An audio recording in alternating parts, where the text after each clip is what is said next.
Good afternoon. Welcome to Hold My Beer, I'ma Follow Jesus.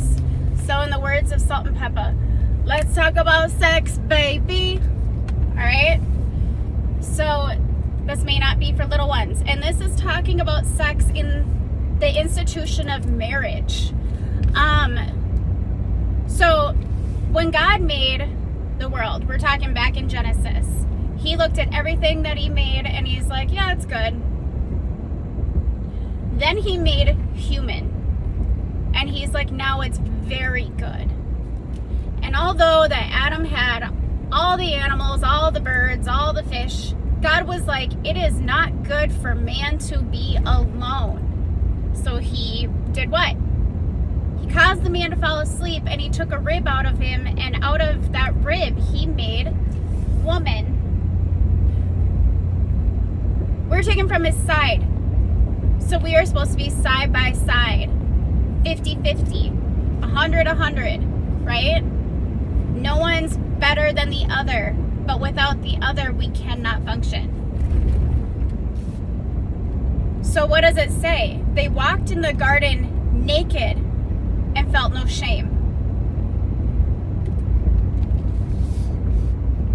Did you catch that? They walked around naked and felt no shame. That is how sex in a marriage is supposed to work. You're supposed to be able to be naked in front of each other and feel no shame. That is what God gave us. Okay? It says in the Bible that, I think it's still in Genesis. Yeah, it's in Genesis.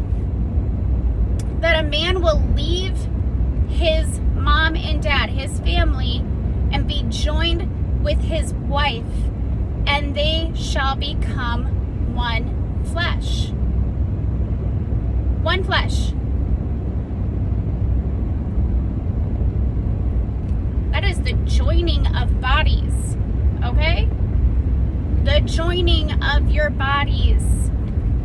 And now I can't remember the book in the Bible.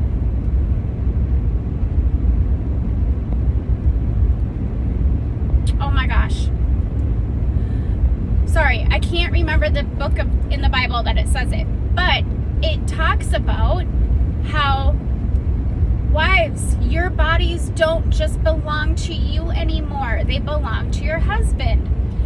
Just like a husband's body does not just belong to him anymore, but to his wife. And it says not to withhold sex except for an agreed upon time to devote to prayer,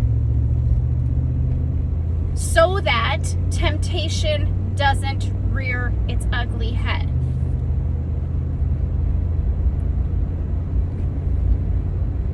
God celebrates sex in a marriage. It's good. It is holy.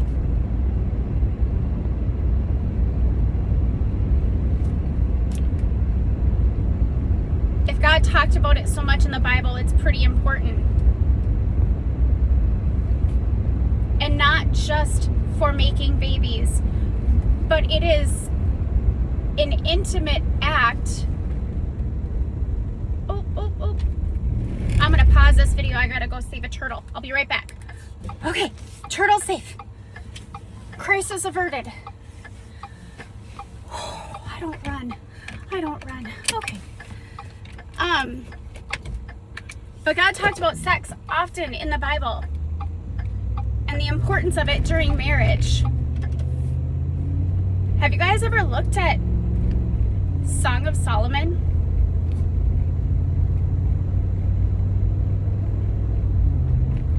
It's a pretty dirty book. And I don't mean dirty, but like, he's talking about getting pleasure from his wife's breasts, drinking wine from her navel. It's pretty wily. Why is it a whole book in the Bible?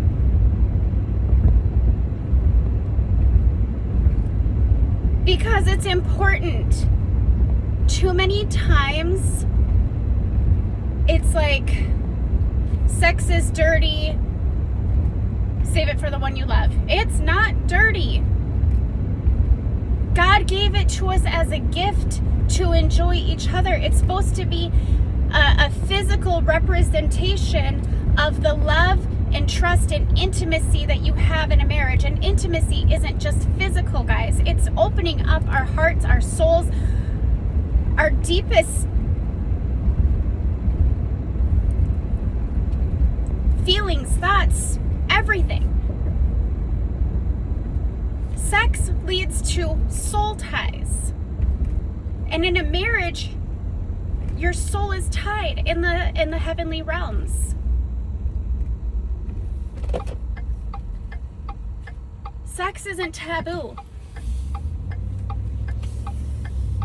It's not. It's a gift from God.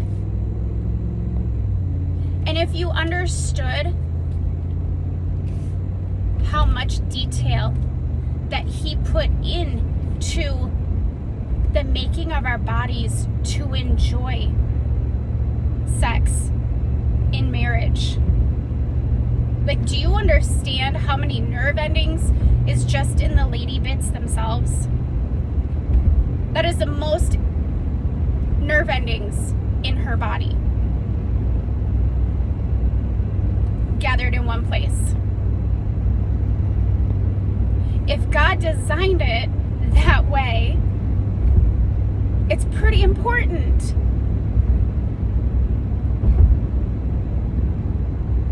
I think I read somewhere that the only other animal that has sex for pleasure and not just reproducing is dolphins, which is weird, but whatever.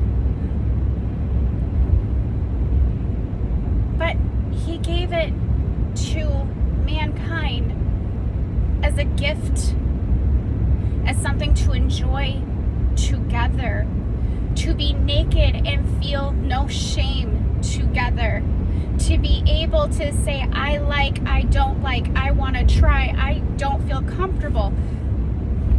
No shame, guys. As long as we're following the parameters that God gave us.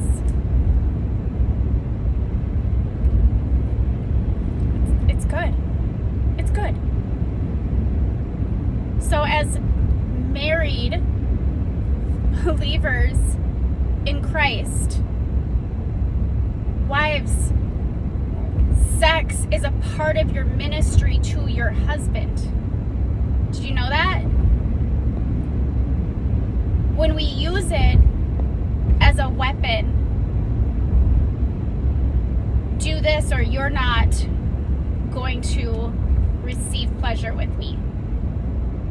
That's wrong. That's wrong.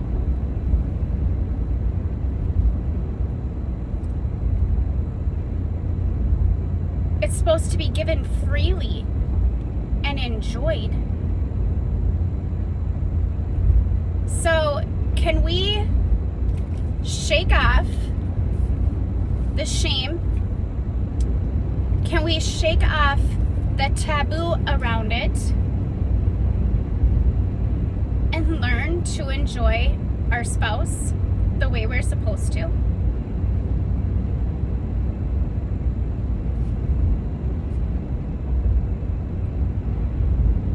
If it's important to God, it's important and it's good. It's good. So, married Christian couples, talk to your spouse. Open up that dialogue. I like when I don't like, it makes me feel uncomfortable. I want to try. It's all good. There is no shame in the marriage bed. The marriage bed has been made holy for us to enjoy our spouse. So can we walk around our gardens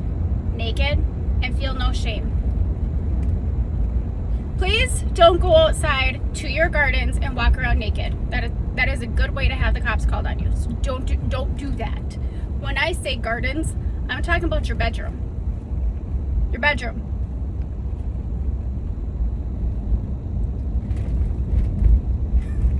Please don't go outside naked.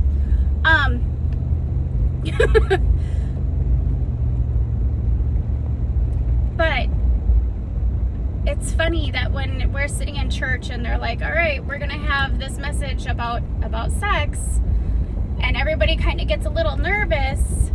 Why?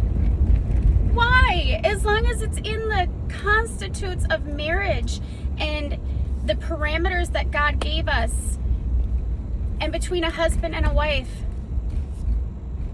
what are we embarrassed about? Don't be embarrassed. There's nothing to be embarrassed about. God made it for you. That doesn't mean we share it with everybody else.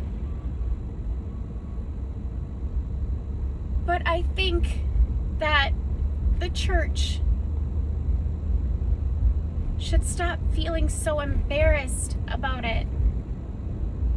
I'm not going to air out what me and my husband do. That is none of your guys' business. But just the subject of sex in a marriage is good. It's important. Talk to each other. Figure out what that looks like for you guys. When you guys were dating, I'm sure there was a lot of lust going on. When does that end? When did that end? When did it change?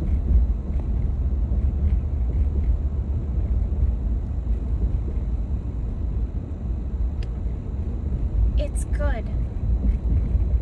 So, let's start lusting after our spouses again. Back when you thought she was the hottest thing ever, she's still that person. She's still that person.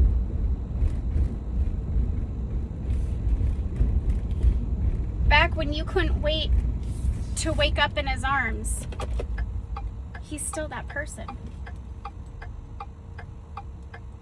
So,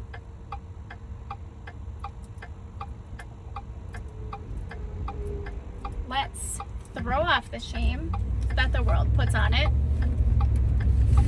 Let's stick to the parameters that God gave us, and let's start enjoying. Let's start enjoying and feeling no shame and being open with each other.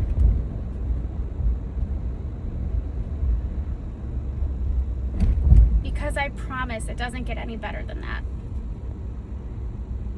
It doesn't. Don't let Satan take what was good and holy and made for a committed marriage, twist it to something ugly and gross and demeaning. Nah.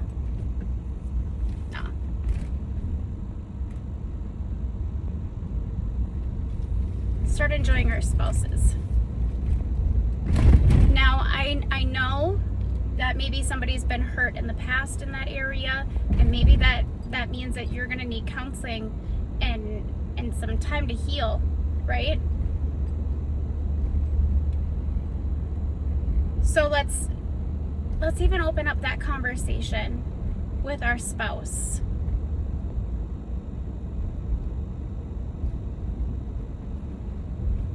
But guys,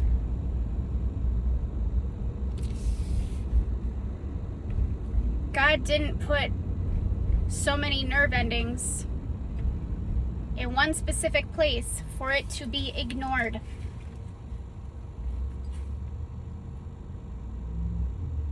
He didn't make men visual creatures for no reason. Let's start walking around naked and feeling no shame. Let's start becoming one with our spouse. And read Song of Solomon.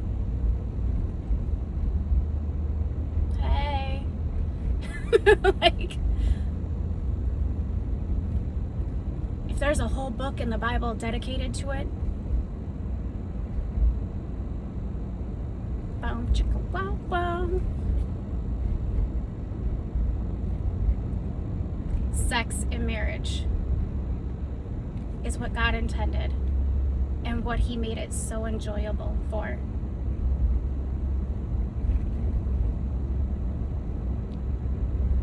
So, my challenge to you today is enjoy your spouse.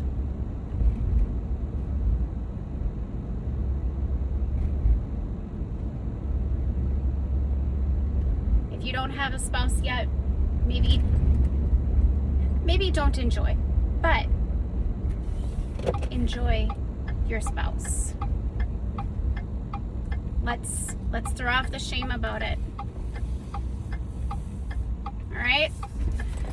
Okay, well, I'm pulling up to my appointment. I will let you guys go. You guys have a great day. And hey, hold my beer, because I'm going to go follow Jesus. Love you guys.